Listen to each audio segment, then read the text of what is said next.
webtraining.tv. I am here with the wonderful Charles Delphs and Pearson from FM BetterForms. It's awesome to have them both here. This has been a really awesome series. Today is going to be a discussion about UI UX, which I'm actually really excited for. That is not a topic I have a lot of, frankly, experience or knowledge about myself. This entire series is about basically making web apps with FileMaker, which is another way of getting your FileMaker information out to people that frankly, that need to interact with it, and you maybe don't necessarily want to use WebDirect or you don't want to use Go. There's another option, and that's using web apps with FM BetterForms. I think the series has been really fantastic. I've learned a lot watching it. It's been a real pleasure to have Charles giving us a week of his time to be on here presenting it, and also allowing his team to come in and show off. Real quick, we do stream 5 days a week on 3 different platforms, YouTube, Discord, and Twitch. With that all being said, I'm kind of content to begin handing it over so we can get started with the real show. So hi, you two. Where are we doing today and where are we starting? Well, maybe we should take a couple seconds and just introduce Pearson a little bit, and then I'll take the liberty of doing that. Pearson's our product designer. He's been with us for a number of years now. Hmm. So Pearson basically leads up our product design, and his role within FM BetterForms is to effectively design the interactions of new features and new abilities and work out the bugs and issues that users are having with usability. So he does things like product testing and such, and I'll let him explain more of that in a second there. I can't stress, we were talking just before the during the pre-show there, we were talking about how most FileMaker developers don't really put UX too far ahead. And I sort of get that as an engineer myself, but I'm also an entrepreneur, and I sort of see the big picture there. And I can't stress enough how valuable it is to actually have something that's the design has been thought out. And it's not about this is something that in all honesty, Pearson and another UX designer we work with, Anna, taught me years ago is it's not really so much about looking pretty. It's actually about having some usability and functionality, and that's really far more important. So, with that being said, and me stressing how valuable Pearson's role is with the time, I'd like to introduce Pearson. So, thanks for joining us. Yeah, thanks, Charles. Yeah, like you said, I've been with Delphs Engineering for the last few years. I think I started December of 2020. So maybe if it's worthwhile, I can give a very brief description of my background. Mm-hmm. I started I learned about user experience or the world of UX while I was studying at the University of Waterloo. I was in a different program that kind of covered a lot of the digital space and how to develop projects, not necessarily with a huge focus on UX, but I had just one class on UX. I learned about it, thought that was a really interesting avenue to take my career down, and I decided to pivot my schooling to a program called Interaction Design at the college of or at Sheridan College, and that's where I got my bachelor's degree in interaction design, and here I am. It's been a great experience learning about this world and learning a lot about the different worlds that require UX. Being able to just learn about these different industry verticals and understanding what they're looking for, what they need in their software. So it's always something new. It's very interesting. Have a lot of fun, different clients that we've worked with. It's been a great experience. That's for sure. That sounds awesome. Okay, cool. So I'm very excited to see what wisdom you've got to share with us today. Sure. Yeah, is there any particular place we want to start, Charles, or should You know should I what? just I get would into it? start with maybe we can just start with just high level of concepts. Actually, you know what might be good Hmm. is to walk through sort of a life cycle of um, when a user wants to add a new feature, maybe how we could go from specking out that feature in the sense of what is it, maybe some talk about user story to the Hmm. development of wireframes, and maybe you can show some wireframes along that way, and Sure. then into user feedback, client feedback, their clients feedback, and then possibly into the like things like you've talked about in the past, like micro interactions and various principles, gestalt, and all that kind of stuff. something along Yeah. that line. Sure. Well, so yeah, I guess the timeline or the workflow that we take to implement new features or talk about uh new ideas or new concepts in these apps, it all starts with having a conversation with that client or whoever is asking for these changes to be added or made. And my role is to get a clear understanding of what they want. So that includes what is going wrong in the first place that they want to fix, and then trying to find a way or find the solution to those problems, whether it's uh, the solution that they were anticipating or maybe that they've suggested, or maybe I can dive deeper and find a different root cause of that problem and find a new solution that would be maybe a little more elegant or maybe just more intuitive for the user. So, maybe I can start with an example of a client that we've been working with recently, and I'm not gonna get into the details of what they're doing, but essentially, at a high level, it's just a, document management system. They have thousands of documents. There are people or their users who need to find these documents, but they need to find it in a way that isn't cumbersome and that they can sift through thousands of these things at a time. And also, they needed to be able to replace these documents or make changes to them. So they have a system that they've been using. It's outdated. They're looking for change. They also want to integrate this particular workflow into a FileMaker, or sorry, an FM BetterForms app that we've already created. So this is adding on to it. So I'll go ahead and share my screen here. And so these are just a couple screenshots of the system that they were already working with. And that's just very simple. Um, Here are some filters, or here are some ways to filter down those results. And Do just you a want big, to zoom in on that for me real fast? sure, yeah. Maybe I can open this up a little bit like that. Um, so here is just uh, a mechanism for them to filter or add details for the documents that they're looking for. And below is the table of documents containing just, like I said, hundreds or thousands of these documents. Pearson, is this a And before? this is the before, yeah. This Before, is the okay. system that they're currently working with that they want to replace.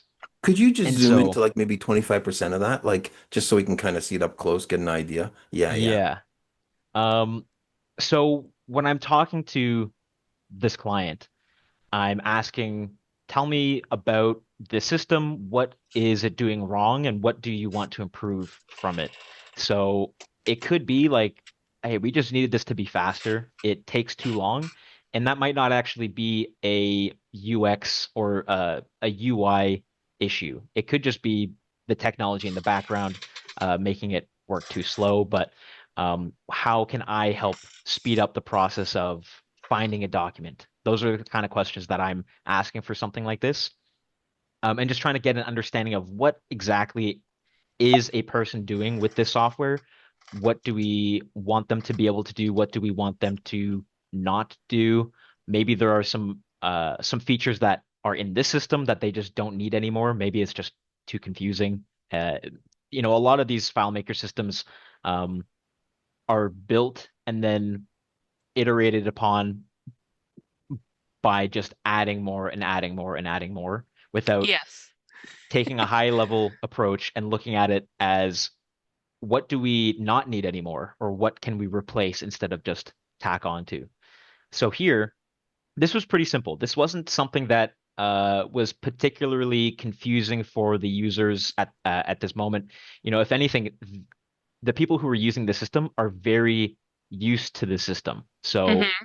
I'm reluctant to try to change anything too drastically. I want to keep it familiar because even if I come up with a solution that is, quote unquote, faster, if the user doesn't know how to do that, or if they're used to a different workflow, then I'm actually slowing us down even more. So I want to make sure Mm. that it's something that is intuitive enough that the people who are familiar with this current system can translate to the new system. So yeah, like I said, this is what they were working with. When I have those interviews with them or trying to understand what the user needs, then I will come back and develop some wireframes, just some very general ideas of here's where I think uh, we could take this design without taking the time to add too much color or stylistic styling decisions, because all I want to do is just say or present to them, here's an idea, and this is where how I think it could be laid out. Let me know what you think, and if I'm missing anything, we can adjust it here quickly. Um, before I spend too much time on the kind of surface level style decisions. Um, there's a concept that I wish I had the graph up, but it's essentially saying that the earlier in development you are, the faster, cheaper, and easier it is to make changes. So that's why at the very beginning we want to create these very simple, rudimentary wireframes, because if there are any changes that need to be made, it's super fast. It's much cheaper to make these changes here rather than building this all out at a high fidelity level and then spending time fixing everything and, and changing stuff. So here is the a wireframe that I developed, and I think just want to make sure that I have the right ones. Um, so here I lay them out like this. You know, I have some screens, and I just give a very brief description of what these screens are. So this is like uh, here is how I envision filtering and adding new documents to look like. That would be a table and a couple modals. Here are some document actions that they required. So being able to open the document, checking out the history of those changes from that document, and just trying to lay out here are those here's how all of these actions could look. So I create these very rudimentary wireframes below. And the last one is another workflow that we talked about, which is approving documents. Who is going to actually review the changes that were made and approve that they're ready to be published. So wireframes, you know, it depends on who you ask or who is creating these wireframes or uh, the way that they create them. That determines how those wireframes might look. I create wireframes probably at a higher level than most, and not like a skill level. I'm saying just they don't look as sketched out as maybe someone else might make them. You can make Is wireframes on paper. Sorry, yeah, you go ahead, Charles. Yeah, I was gonna say is I think like I've noticed that as well. Like sometimes people will create like balsamic mock-ups and they'll create very Hmm. napkin style drawings.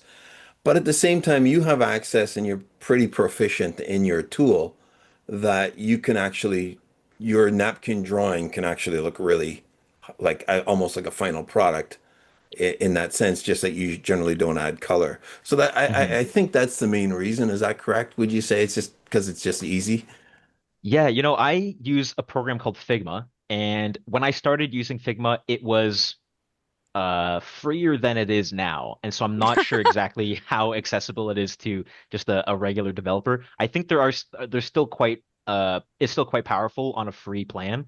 But yeah, like I've just become very proficient in Figma. I use it every day. This is really the only software that I use on a daily basis.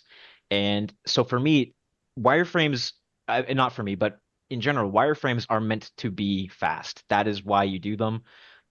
I happen to be able to make things quickly in Figma because everything is uh, laid out kind of automatically for me. So I'll use this as a very quick example. If I want to create a grid or just a container of items, let's say I have three things here. I can, for one, I see exactly how to line everything up. Is a very simple interface for me to navigate with. So here I see that Hmm. there's 34 pixels between these, and if I want to group them together, I use a quick shortcut, and I can change this to be horizontal. I can make it vertical. I can change the spacing between everything. And that makes it very easy for me to keep a consistent style throughout without having to think too much. So that's the speed aspect. I can throw something onto a page and I'll adjust it later to make it look nicer. But already, just out of the box, it already looks, relatively finished and clean. Um, but the name of the game is speed. So if I can create something that looks like this quickly, then I'm not gonna dumb it down even even further just for the sake of it looking more like a drawn out wireframe or something. But like So Charles one said, thing I've noticed with mhm, FileMaker developers is, and I hear this conversation or this argument all the time, they'll say, well, I can mock it up in FileMaker and then I'm already halfway to my product. mhm, And I usually push back on that because I have had the privilege of working with a number of designers. And the difference between that is as soon as you mock something up in FileMaker, you already have commitment to your design.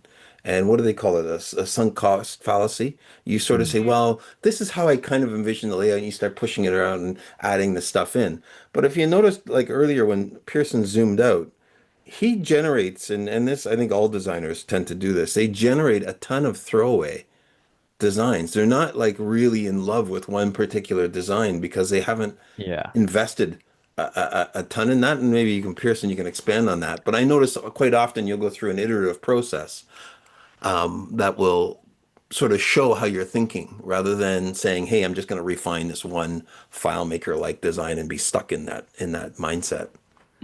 I'm trying to pull up an example of just how many iterations I might go through before committing to something. GUI editor has quite a few on there, I think. Yeah, so that's what I'm pulling up. And so Woo! there's this actually might be an even older document that I think I've made other documents to continue working on because this gets so full.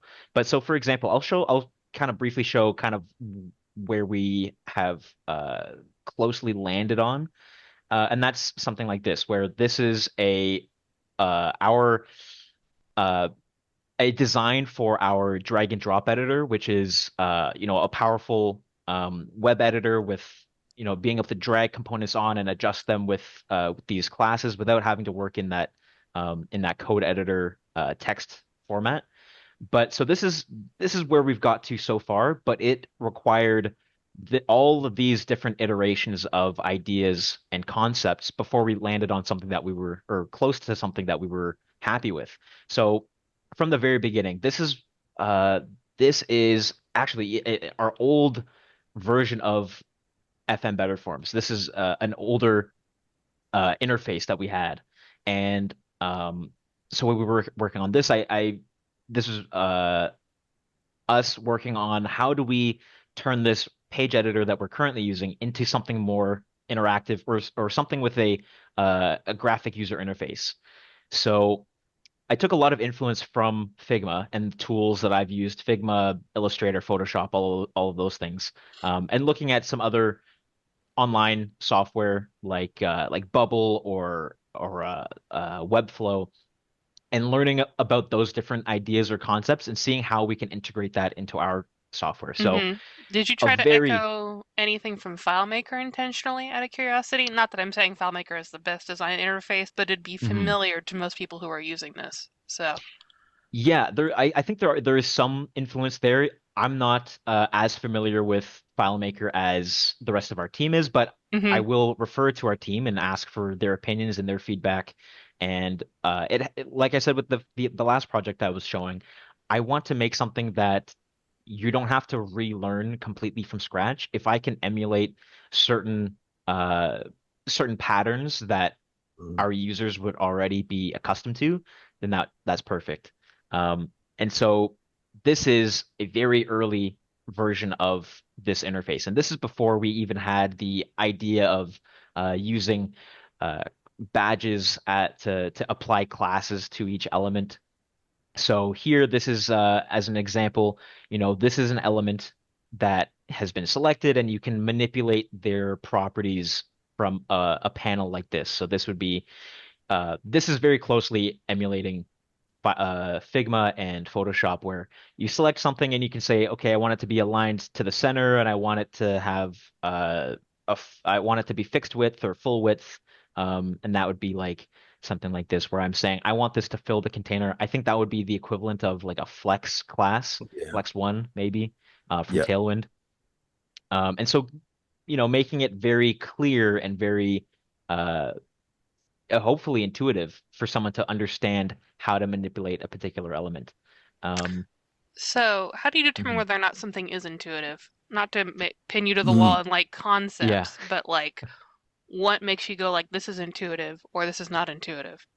Yeah, there's a couple factors there. So, like I mentioned before, something that I can emulate from another familiar software that would help with the intuition. Because if that's something, if it's a pattern that someone already recognizes, then already they're ahead of the game. So Hmm. something like these icons, it's intuitive for me as a visual designer because these are icons and properties that I've seen elsewhere. So I can make that connection. Okay, I know what this icon means because I use that in Figma or I use that icon or I've seen it in Photoshop. So that would be intuitive for me. Then if I find it intuitive or if I have a good base to suggest that maybe this would work, I will try to gather some information from users or from my team and try to get their feedback. And there are times where I think something is intuitive and I'll talk to somebody else and they have no idea because we have just a different background of you could consider it kind of like a um, familiarity with kind of I guess digital affordances. A kind of a funny example I'll mention. Um, this is to do with the current iteration of our drag and drop editor. But here we have a toolbar with a bunch of tools in the middle and some tabs on the side. These tabs are to change between, building, or you want to see the scripts for this page, or you want to see the data model schema and page settings. And on a large screen, we have the space to show these labels. Hmm. And on a small screen, because designing for web, you really want to focus and make sure you create responsive designs. On a small screen, to keep enough space for everything else, I removed the labels. When it gets small enough and everything starts overlapping, hide the labels, keep the icons, because at this point, someone I would think would understand what these tabs are. And when we tried this and implemented it, one of our developers, I thought it was funny when we asked him, "Hey, can we let's go through this drag and drop editor. Let's see how we feel about it. Okay, how about we all try to go to the settings page from here yeah. and change some things." And one of our developers, he's a bit older, not quite the like a millennial like myself, and he's looking at the screen and he's like, "I don't know where the settings are. Can anybody tell me where to find settings?" And myself and maybe a couple of other the younger teammates, we kind of had a bit of a laugh because to us it's so clear. For one, it was on a larger screen, page settings next to the gear icon, but also just the gear icon itself just it just means to us this is settings. I see it on all the other apps. Same with like maybe some other icons like this eyeball icon that I see that on all the password fields. So I know that means something visual, like either to open it up or to hide it or something. Hmm. And it was just interesting to hear someone else's perspective on these icons where it wasn't as clear as I assumed it was. So that's, another reason why you want to have a lot of feedback from the people who are going to be using your software because you don't know what they know and they don't know what you know, and you have to try to find that middle ground to make sure that either it's intuitive enough that they will figure it out on their own, or you want to create a way to help guide them to learn the language of your software. Yes, I have a Um, fun story for you. sure. So me and my father share a customer. It is it's a blue collar workshop. It's a helicopter mechanic shop, funnily enough. It's my father's mechanic. We ended up doing FileMaker for them because he realized that they were doing all their paperwork on actual physical paperwork for the FDA, which can get complicated. So we ended up making a database for them. We had a card window that popped up. A card window being a small little pop-up window or a modal, I think they call it for website Mhm. design. Um, and they kept trying to hit the escape because they didn't notice either of the X's in the top corners or the close in the bottom, and they couldn't close the window, so they yanked the cord out of the back of the computer, which which was That'll close it. our first introduction. Well, it was one of my first introductions to, oh, you really need to be careful about making sure that your UI is conveying your UX or that the UX is reacting is to exactly how they expect because we'll run into people who have no patience for it. and then Hmm. suddenly they go from being very happy customers to very unhappy. So, So that's actually a perfect example of what Pearson said. They're trying to hit the keyboard escape, hmm not seeing that somebody put an X in the corner, or they put an X. Like sometimes I see X's in random corners. It seems like hmm just, why is it in the bottom left corner? That's not any design pattern.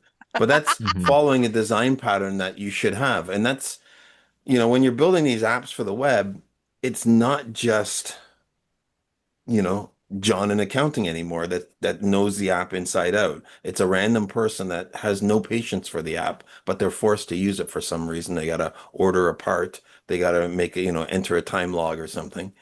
And now they're having to learn something, right? hmm Which is so Hmm. frustrating. So, Yeah. hmm. And yeah, I think that's a perfect example of that concept of people or some users just, yeah, they don't have the patience. They don't want to learn while they're already working. This is not something that it might not be like an enjoyable experience already for them because this is something that they're doing for their job every day. And it's not something that they're trying to, you know, learn more things about. They have a system that they know and they want to stick to it. And once you kind of throw a wrench into the mix, it really throws people off.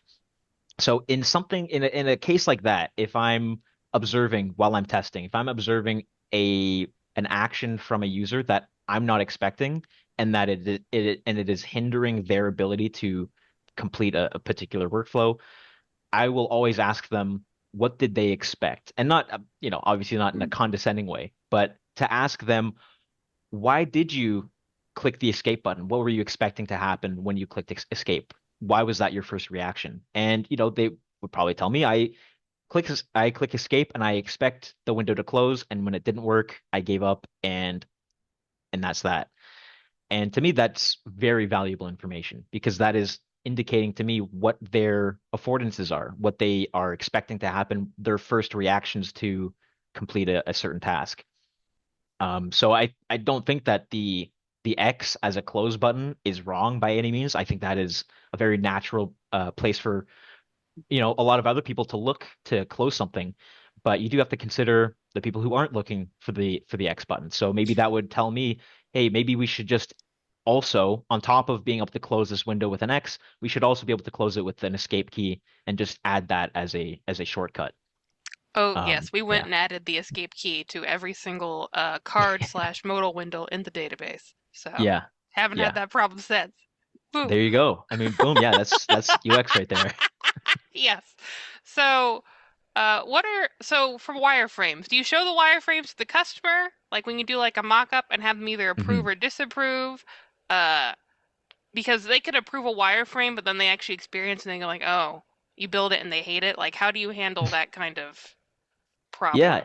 Yeah, that happens sometimes. Hopefully they don't quite hate it as it as it is into the next stage. But there are times where I'll produce a wireframe and they do have a lot of notes for me. I think that maybe it's this one or it could be this one. This was a similar. I design a lot of tables in the work that that I'm engaged with. So this was a table that we were talking with the client about, and they wanted it to be dynamic. Being able to rearrange columns and do a bunch of more advanced actions on these tables.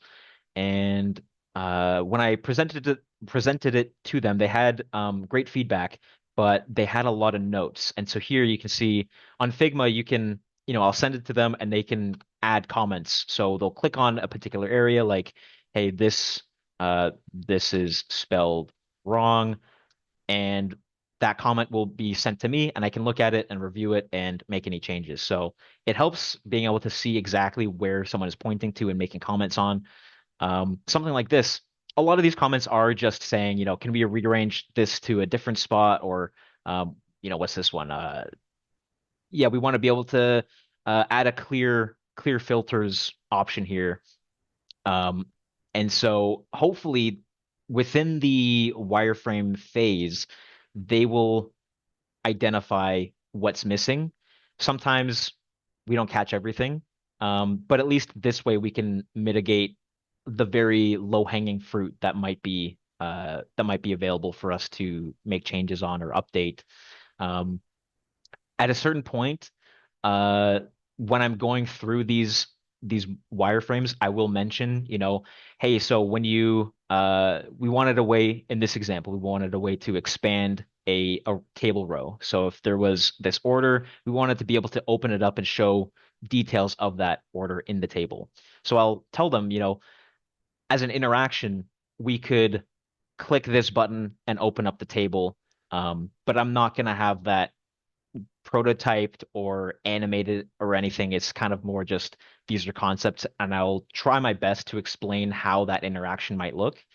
Um, and so that's one way to try to make sure that we are on the same page, or that I'm designing to the expectations of the client. But I guess to answer your question about what happens when you build something and they have questions or concerns, um, at that point, the I guess there's just some problem solving that you gotta work around. It's kind of like a puzzle. As So, Pearson said earlier, if you can catch those things early, and we don't do this in FileMaker, right? Like I'm a FileMaker developer originally. I don't do a lot of UI. I don't do any UI now, but we used to do a ton.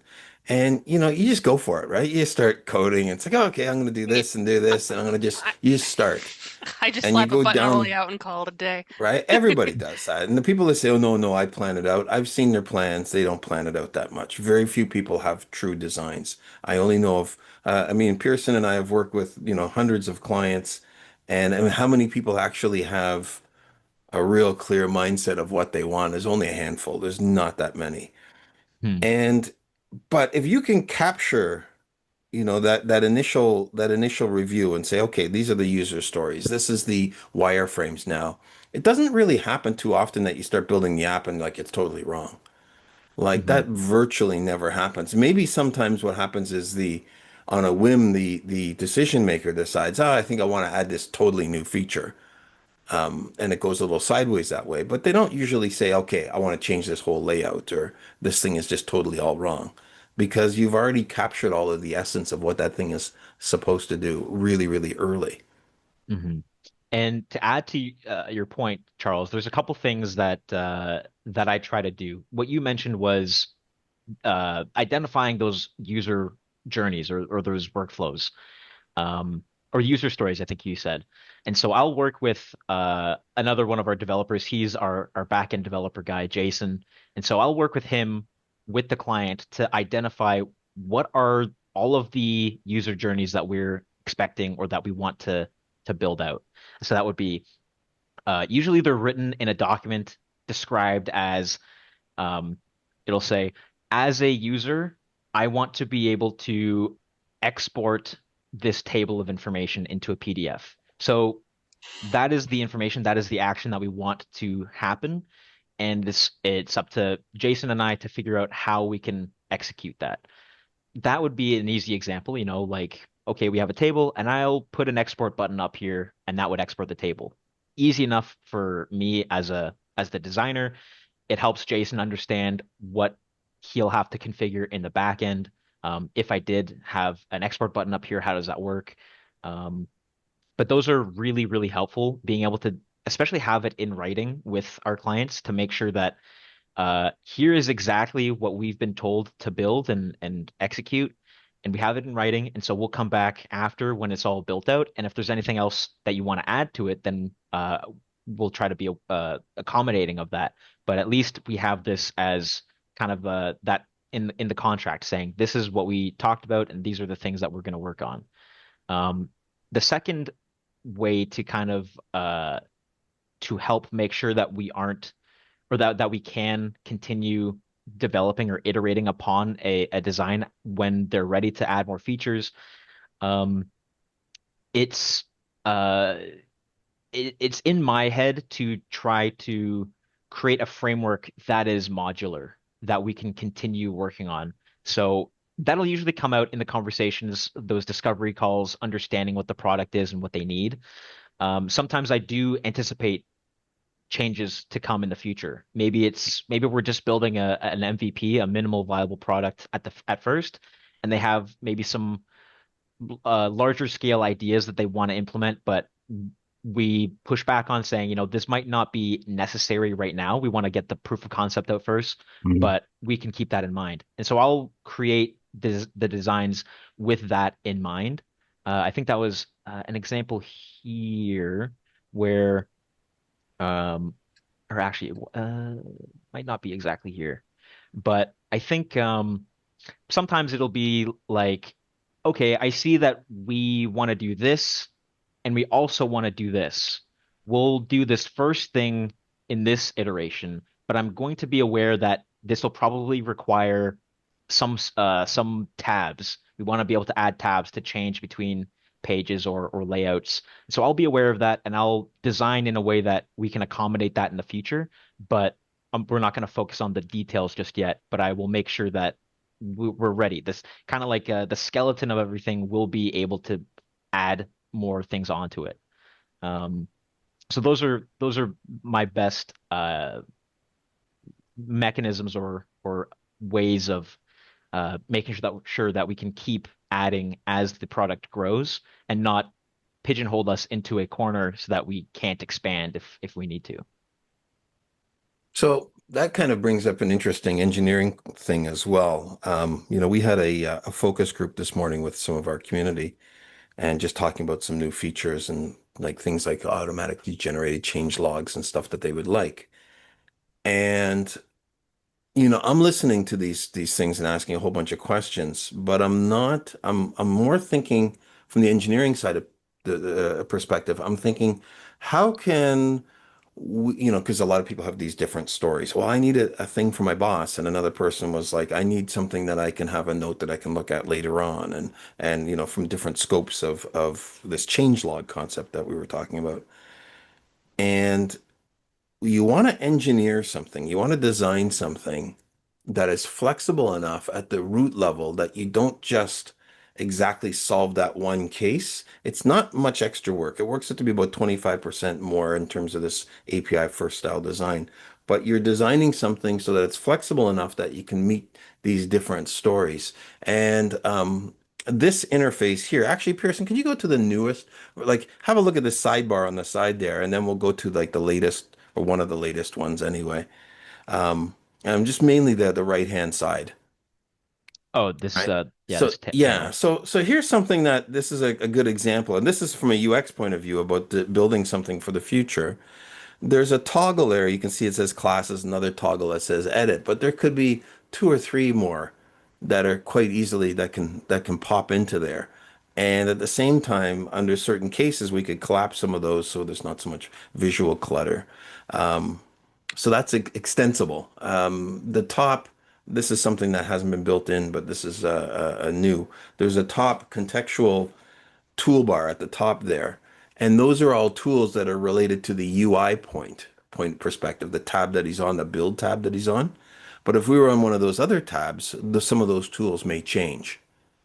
So it's something that now we have room to add these extra tools if we need to. Try not to add a bunch of stuff, but there's room for it to extend. And then the same thing goes in the back end. In the engineering side, we say, well, if we're going to add something, let's not just add it for this one use case. Let's make this feature flexible enough, or at least the low level code flexible enough that it can support a bunch of different things. To put it into a little bit, to dial it back or zoom out a little bit into FileMaker land, I don't just add a mail integration. Like, so I want to send out an email, Mm-hmm. automatic transactional email, right? The very simplest way is I could just connect FileMaker send mail script, right? A little bit more complex than that is I could integrate with something like SendGrid or I think it's Mailgun or whatever, one of these transaction mail platforms. A little bit more flexible than that is I could have a mail script that doesn't matter what the transport, whether it's MailChimp, Mailgun, SendGun, SendGrid, all of these different ones, whatever they are, it doesn't matter what's connected, it's the same input.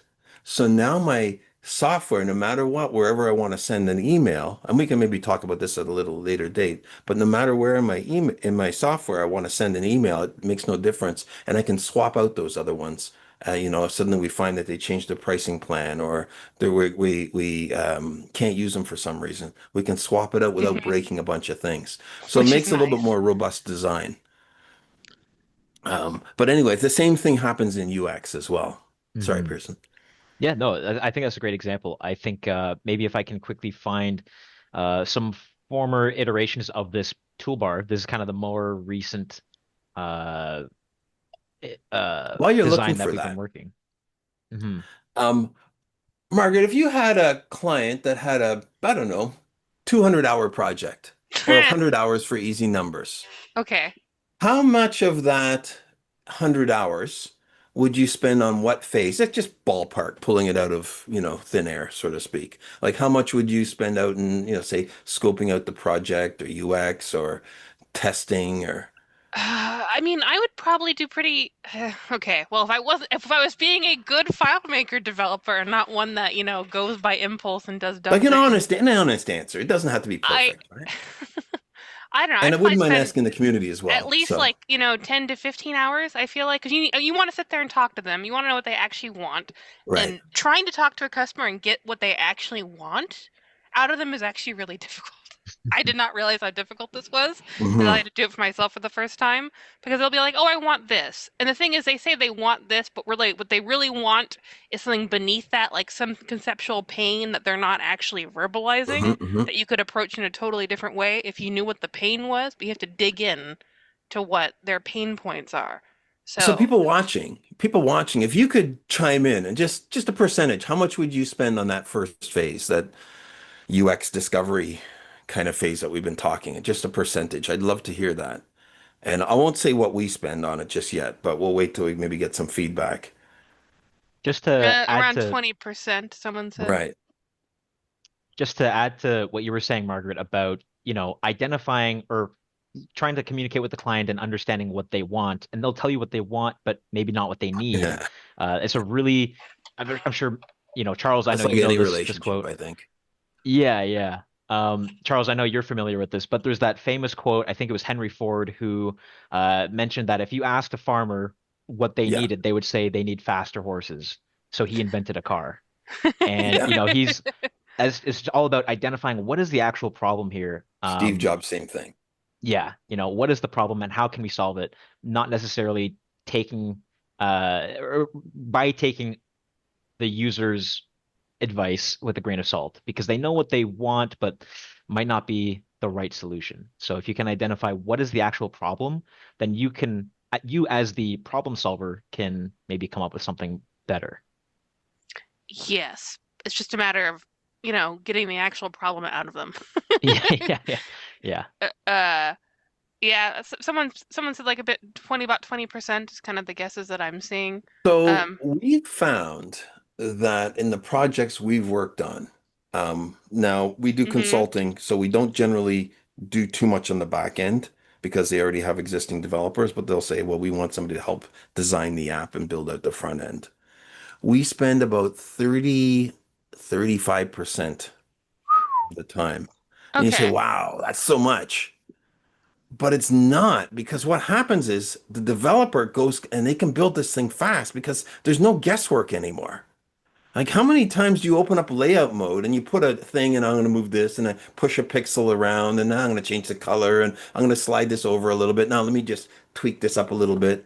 There's no there's no guesswork now. Now when you go to build something out, it's like this thing is 50 by 200 pixels. Done. And that's it. That thought process has already been iterated on. And that actually saves time in the long run and you end up with something that's far better. That makes sense. It's it's an interesting problem to be solving. Because a lot of developers are also developing, like FileMaker is unique in that a lot of developers tackle their problems because they're part of the company that they're tackling the problem for. Like, and I don't know what the stats are, but I know that in-house developers are a pretty substantial portion of the FileMaker development community. Hmm. So they're super familiar with what they're doing. So sometimes they need to step back and like take a look at what they're doing objectively, which can also be difficult. So, Another Hmm. thing is on like new employees are very much like any web app. Web apps generally face the general public of some sort, whether if it's business to business, it's still the public. So your application has to be very user friendly, very onboarding friendly. And in FileMaker app, in an in-house FileMaker app, you have to think about the new employee as well. Does it take a lot of time for them to get up to speed on that app? And we generally don't really talk about that too much, but I think it's pretty important consideration. What's this, Pearson? This is just the graph that I was looking for or referencing earlier, just about the life cycle of developing something and the price to design alternatives, how they compare to each other. So at the beginning of developing, you could call that the requirements phase, where you're trying to understand what is required. You have infinite design possibilities because you haven't done anything yet. You haven't built anything yet. The world is your oyster. And as time goes on and as you start developing more, then you have less design alternatives because you're getting closer and closer to the solution that you can't exactly stray away from without spending a lot more money. So, it's always best to, figure these things out at the beginning, because by the time you're at launch or at the end of this development, there's no turning back anymore. You have to stick with what you already have, and any changes that come with it will just cost more money and more time. No, I think that's uh actually that's a really nifty little graphic. So yes. Uh I wanted to ask, so you're developing for a web app. That's a different environment than FileMaker. What are some people here like, okay, well, this is really cool, but I also have to develop my own web apps. What are like some basic things that I should avoid doing, like, beginner mistakes in terms of like actual physically setting up the design? Yeah. I mean, I guess beginner mistakes, some things that we've covered, like starting to build something before you have a good understanding of what to build. I think that's probably the biggest one, is just kind of jumping the gun. And, you know, like I said, you start as you build, you're cornering yourself into a solution. And it's best to be open to multiple solutions if you can, because your first idea is not usually the right one or the best one. Um, some other I guess mistakes or things to look out for um as a developer or as in design. It could just be like forgetting about some of those small interactions or small minor details that you take for granted in the software that you're used to using that's already been built, like empty states or error states, those kind of small things that happen. Um, Could you actually talk about what an empty state? I mentioned it the other yeah, day a little bit, but I didn't Hmm. really give any demos of an empty sure. state or error states Yeah, and why they're different. Like I know from FileMaker, we just never have zero data in our database. It virtually never happens. sure. Yeah, I can go over something quickly. This is just the first thing that came to mind when I thought of an error state, because sometimes I forget, you know? So this is a system for messaging between two parties. And so here, I went in, I said, here's what an inbox would look like if it's full. And Hmm. the developers came back and said, okay, well, what happens? What does it look like when it's empty? We can guess, but it might not be right. So can Hmm. you tell us like what that would look like? And in this case, very simple. It's just a message to say you have no messages in your inbox. But if you're entering data, what does it look like when there's no data? I think that's just a very basic principle that is often overlooked, because you're always expecting what does it look like when it is working or when it's finished or when you're in the middle of creating something. Uh, you forget what it looks like at the beginning or when it is empty. I think that comes into play, with other things like another software that we're working on. You're kind of working within projects, and so we spend a lot of time imagining what does the product look like when it's finished? What does this project look like when it has all the information entered? And then we have to take a step back and say, okay, well, it kind of comes out when we're working on like an onboarding process. okay, so how does this person sign up for this service? Okay, so they sign up, they get an email, whatever. Now they create their first project. Oh, right. Their first project is empty. So we have Mhm. to figure out how that looks and how to guide the user to learn how to start entering the information that they need to. So this is this very simple empty state. There could be more complex empty states that require a little bit of instruction. Um, you That's a thought mentioned. I hadn't considered. Sorry, go ahead.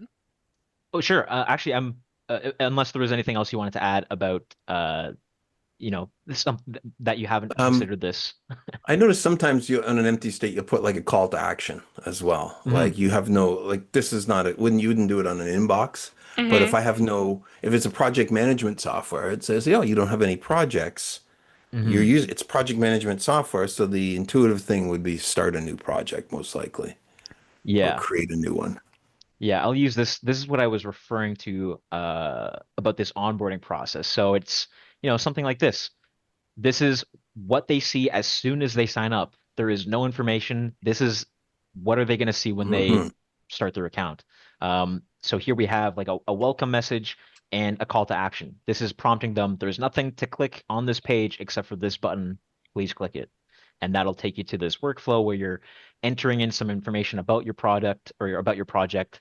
And then you have your project open and we have like a little onboarding helper guide, inspired by Clippy from Word, just a little characterization of someone to help you guide you through this process. So we have this new call to action.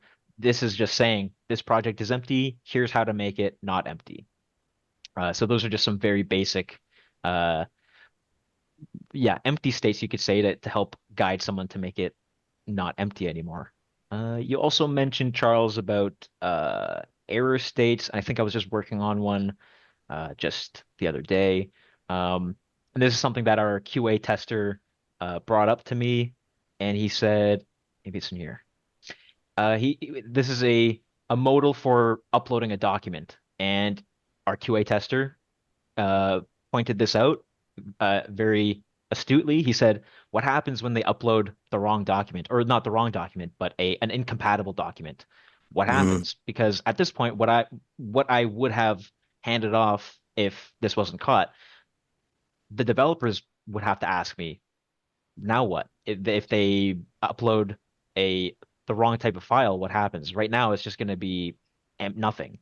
The file just won't upload, and the user will not know why. So I just had to go in and add a very brief red text line to say upload failed. Please select a file in PDF format. So these solutions don't have to be complicated, but they're taken for granted. So sometimes they kind of go over our heads when we're getting to the You fun see him a stuff. billion times and you're like, ah. So, Yeah, and ideally you're not supposed to see this error state, but it happens. You have to consider what yes. happens in every situation. And there's something else there too that you mentioned. It's QA is not normally done on UX, or at least not in our community. It's what we don't normally do in UX, so Hmm. it's obvious that's implied. But having a QA person, actually a second set of eyes, look at this, and they're looking for error states. They're looking for Hmm. all of these little interactions that might have gotten missed in the design. And I think that's something that we virtually I'd be willing to bet money that nobody in the community does, right? Hardly anybody does any UX, but to QA that UX. But then again, Hmm. that's one more thing that the developer now that says, "Oh, I got to add an empty state." They don't have to go back into the project because it's already been discovered, or that Hmm. error message, I should say. I would add that to another one of those beginner mistakes, and that would be to consider every possibility. Even if it sounds ridiculous and you think to yourself, there's no way someone would do this, you got to prepare for it. Because what happens when it does happen, you need to know how the interface or how the software is going to respond to those unexpected outlier situations. For sure. So, I'm curious. Are there any like color rules? Like, are there any like font rules? Are there any? Like things on Um, top of your head, like don't you see this and you're like, please don't do that. Don't make me do this. right, yeah. Well, I mean, maybe orange isn't a great primary color. You're crushing my Well, dreams, actually, there are some Pearson. things. Maybe you can touch base just quick on accessibility. And here's something Yeah, we definitely. never think about in FileMaker because, Yes. again, everybody who's using FileMaker are employees, so we don't really care about Hmm. an employee's accessibility as So much. I don't remember if Figma added this as a built-in tool, but I'm what I'm going to pull up is a way to measure the contrast between two colors. And so typically that's comparing the contrast between the text and the color behind the text because you want to make sure that it is clear and legible, and especially for anybody who has color processing issues. Maybe they're colorblind or maybe they just have bad eyesight.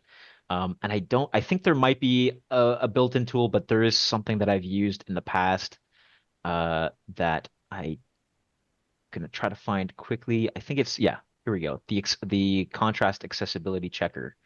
Now this is based on the it's called I believe it's called WCAG 3, and that stands for the Web Accessibility Guidelines and something else. It's an acronym. It's basically a set of rules or regulations um, posed for the entire internet. And so if you look up WCAG, it's WCAG, um, Hmm. and they kind of overview what is acceptable in terms of accessibility and how to present your interface. So here I'm going to test the contrast between this text and the background behind it. I'll click this button, and so I'm measuring the difference between um, this color and this color. So right now, with large text, it says that I'm passing at a double A level. So that's passable, but it's not the greatest contrast that I could ask for. So, even though I'm looking at it now and it's pretty clear to me, if you're developing for something that could be used by someone with visual impairments, this is something you really want to consider. So, looking at it now, maybe I want to consider something maybe a darker color. So if I change my color from this lighter shade to a darker shade, I wonder how that's actually going to compare. Okay, so by changing it one shade darker, I've actually increased the contrast to the point where it's passing a AAA level requirement. And these aren't arbitrary to this particular plugin that I'm using by Stark. This is going by the official WCAG. Let me see if I can actually find it. The Web I Content just pasted it Accessibility in there. I didn't Guidelines. find it. Yeah. Mhm. Web Content Accessibility Guidelines. This is a standard that isn't enforced, but it is very highly recommended for any software that wants to be accessible, which I think is super important. Um, so yeah, there's some small things there that you could take into consideration. Obviously, white background, dark text, or sorry, light background, dark text works really well. But shades of yellow, very hard to read as text, but they're Hmm. great at highlighting. So using the colors differently can really help make something stand out or pop in a way that makes anybody able to read it. How do you handle the button sizes between the size of button that you would need for a, web interface on a desktop versus a mobile phone? Like, do you have them like increase in size when it drops down, or do you make them large to begin with? Yeah, usually I'll keep them relatively the same size. But it's really helpful with Figma. I can let me see here. I can prototype these and visualize them in a preview. So here I'll be previewing it on my desktop. So this isn't quite the scale of my phone, but I can open up Figma on my phone because I have the application, and I Hmm. can open up this preview on my phone to see exactly how big does this button feel on Hmm. a mobile screen. And so that'll help me decide, yeah, it's a little small, it's a little tricky to click, so I'm gonna make it a little bigger. Or, I like to make certain buttons full width, just take up the full row because it's annoying to considering the I guess the mobility of your thumb, how far does it reach? Hmm. Is it easier to put a button on this corner or this corner? Probably the one closer to where my thumb can reach is a good start. Everybody's grabbing their phones right now. It's like, oh yeah. Yes, no, absolutely. Yeah, yeah. I'm fiddle. I've opened up like, oh yeah, I hadn't even thought about that. So, Yeah, you can kind of like even just hold the way you naturally hold your phone and seeing where your thumb reaches, that is a good hmm indication of where the most accessible buttons should be. At least for, Mm. on mobile. I think on desktop or on web, something that I kind of maybe t took for granted before, but I was talking to a client of ours, or not a client, but a user of FM BetterForms, and he's hmm designing for a different language that reads from right to left as opposed Oh, to Mm. left to right. And that it kind of blew my mind that I didn't think of that before, where he's saying that when you're reading from left to right, it's natural to see things on the left first, and as you go farther and farther to the right, it's less and less visible. And so when he's using our application, he's saying that there are certain features or certain buttons that are being missed because when he's designing, they're not um, changing the direction that people are typically reading their screens on. So that was something very insightful for me to learn was that, you know, not everybody's reading from left to right like we are in in English or other languages that do read from left to right. Uh, yeah, something to consider, definitely. That's actually something that that we worked on site with this particular client, and it's a lot of the stuff is in Arabic. And because of that, we've actually prioritized redesigning some really low level functionality. One of the neat things about the web is it's more or less adding a class to make right to left RTL languages work, almost. But you also have to move things like navigation and anything else that you have in this app, like this X might still be in the top left corner. So not everything always just flips around to the opposite side, but definitely things like menus and stuff like that are like navigation for a major app would be on the right hand side. So we're actually adding provisions. We're just working on the spec now to make to be able to support that with a really, really perfect level of fidelity. Hmm. yes. No, I think this has been actually really interesting. So, So I don't know if you've noticed, but for me to be blunt, I think what a lot of people want are hoping that they're hoping whenever they watch any kind of UX, they're saying, hmm yeah, I just want to know, like, do I use the blue 17 and do I make this 12 Yeah, what pixels? are the exact And list of things that you can give to me so I don't have to yeah, think about it very but the much? real takeaways are not about, those are all pretty things. And remember what I preface this with, it's not about pretty, it's about usability, right? And most of the work that Pearson is doing is on the research and the iterative design. It's the usability of those things, spending all of that time, not so much figuring out, okay, well, does this button have rounded corners? We're going to go for this, or we're going to go for this. What's the design pattern with the indenting you just mentioned, Neo, whatever Is it it was. neomorphism? Yeah, neomorphism or skeuomorphism or anything like that. In my opinion, I don't think any of that stuff really matters so much as can I use the button? Can I find the button? Right? Cool. Pearson, oh, well, you can't really do it because you're sharing just this app. If anybody goes to navigate to a Google page, and if I go to Google right now, and you would have opened that page 15 years ago, about 15 years ago or so or earlier, you would not be able, the average user would not be able to use that page. And the reason for that is you wouldn't even know where the buttons are on the page. And you can try, go to Google right now. The Oh, buttons are okay. all Well, now I have text. to see this. I'm going to share my Yeah, screen go and do check it out. this. Everybody do that. Open up your Google and you don't realize it, but right? Oh, You wouldn't know where those crap. buttons were, right? You'd have no idea. You'd have no idea if you went back in time that that's a button. Like, what is that? That's just text, right?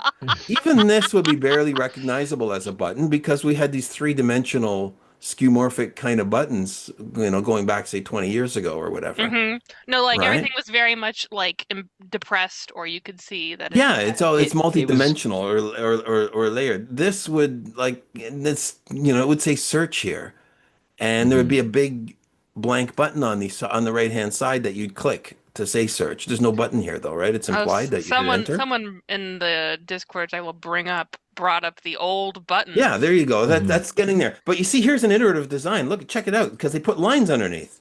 So they Yes. slowly taught us that this is a button because these are hyperlinks, right? Yes. So we kind of knew that what hyperlinks were from the beginning because that Hmm. was in the markup or markdown. But then they got rid of that. Look at the buttons. They got rid of all of this stuff and they cleaned it all up. And you say, well, this is so much better. But if you would have brought the old one, brought the new one to the old people, they said, what the heck? What's going Yeah, on here? yeah, no, it's interesting. You don't really think about how I'm gonna call it cultural expectations, which sounds kind of weird, but if you there's a kind of internet culture where you expect things to react very specific ways because you're used to navigating the internet. So, Yeah, And I that's, like to refer to that as like a digital literacy, where yeah. it does take a bit of an evolution to get to the point that we've reached today. Because, you could give someone from 20 years ago access to today's internet, and I think they'd be lost because there's so yeah. many affordances and things that we just understand through the evolution of the internet that I don't think any that it doesn't come naturally unless you learn it progressively. They do Yes. one thing here is they have the primary button, your main call to action. And it's repeated twice on the page here. It's the sign in button, Oh, right? yes. Big at the top and it's the same action. Yes. But that is a common thing that I see a lot is that primary. This is the main thing you're supposed to be doing on this page, Hmm. or that they want you to do. No, that's interesting. Out of curiosity, if you have someone who really, really, really wants an older design, do you try to push them towards a more modernish design, or do you just accept that they really want an older design and give them what they're looking for? Are you talking about purely stylistically, they Yeah. like the older style? Yes. No, if that's what they want, then that's what they want, and style is so mostly inconsequential to the experience. Hmm. I mean, other than maybe making it more inviting to use or fun to use, visually stimulating. But if that's not what the objective of the software is, then there's no reason to add it. And if they don't want it, then I'm happy to keep it retro. I might ask for reference images of what they refer to as old style so I can replicate that.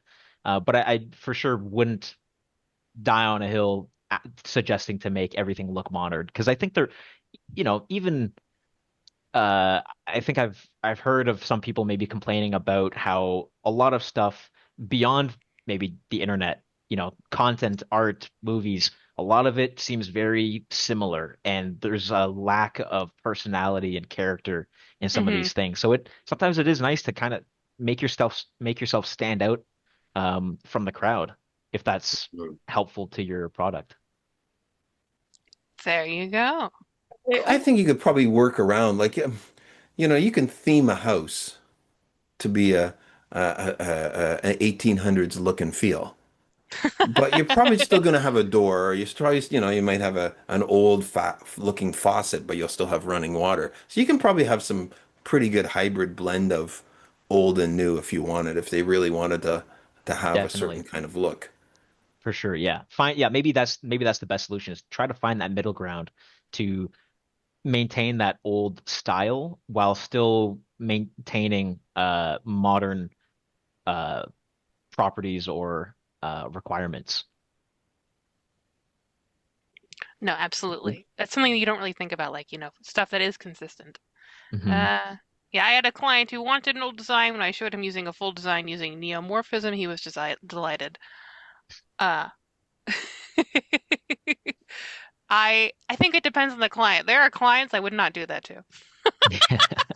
You got to know your audience. Yes, there are some people who want to be surprised, and there are some people, if I surprise them, are like, "Did I really pay you for this?" And I'm Yeah. like, "I'm so sorry." I think subtle things though, like Hmm. like you said, you couldn't just pop this page in front of a 2005 user. But what you could do is you could start to have some small changes. And I don't think you want to reinvent the wheel, but if you have maybe a 5 or 10%, you can come up with some cutting edge themes that are, just slightly newer and somebody can fit themselves or slot themselves into being able to use it. You don't have to totally flip the script on them. Yes. Uh, cool. Well, that's awesome. So just to kind of wrap things up, Mm-hmm. um, I think there was maybe three main things that we iterated on. First of all, spend some time in the design. Actually, first of all, design, right? Have a design rather than just jump into FileMaker. And I know people will argue with me, and I've heard about it at conferences all the time, and I push back because I know they haven't worked with designers. Find a designer. We consult as well, but then we're not the only people, but we consult. So if you're interested in designing, get a hold of us, and we can just look at the design and just work with you on that. Um, but spend some time on the actual UX, unless you're exceptionally good at it. And I know maybe one, maybe two developers that I've worked with over, out of hundreds that are really good at UX and FileMaker at the same time, that they can do both, that I've worked with. The second thing is spend the time on the iteration. Go through and do the testing. Go get user feedback, from your team, from somebody who's brand new. Don't and there's lots of talk on this, but don't lead them through too much, And as Pearson said, well, what was it you're thinking? What are you expecting? Right? Be very open. I'm not a good person for doing UX. I watch the videos afterwards because I'm too want to jump in there. Right. And I want to command everything and take over like a developer does. Okay, well, you just have to click here and hold on. Let me fix that in the back end real quick and doing all that garbage. Right. Right. But people do it You all the don't you time. don't Right. have to call me out, Charles. How dare you? But it's true, right? It's true. Yes, it is Um, true. And the last thing is that it's not about like all of the things that Pearson said. He didn't actually say, "Well, I like to align these buttons this way, and I like to use this certain color, and I like to have them have these rounded radius edges." It makes no difference on that stuff. It's more about the important things like is it intuitive? Does this drop down show the thing that you want? Is there an empty state? Do we report the errors and all of that stuff and all of those edge case conditions? And that is what really builds something that's really solid versus just having it pretty. There you go. I think that's a really good summary, honestly, and it's good advice. Like you said, FileMaker developers, a lot of us just need to solve a problem. We're not necessarily thinking about intuition or design, but like as you use it over and over again, little pain points pop up and you're like, man, I wish this looked nicer, or man, I wish this felt better. So, How many times have you been on a call? And this goes for every developer who's worked with other developers. And the developer opens up and saying, "Oh, mind the interface. It's an old solution." And then they go on and talk about the new thing. Every single call, right? every time. Yes, no, it's great. It's so funny because the I would not want a UI review of the solution that me and RC are working on right now because we've been adding to it for many, many years now. It's all features they've wanted and needed over the years. Um, but it's funny because I know people would look at it and go like, "Oh, what happened?" And I'm like, I don't know, man. They needed a lot of buttons.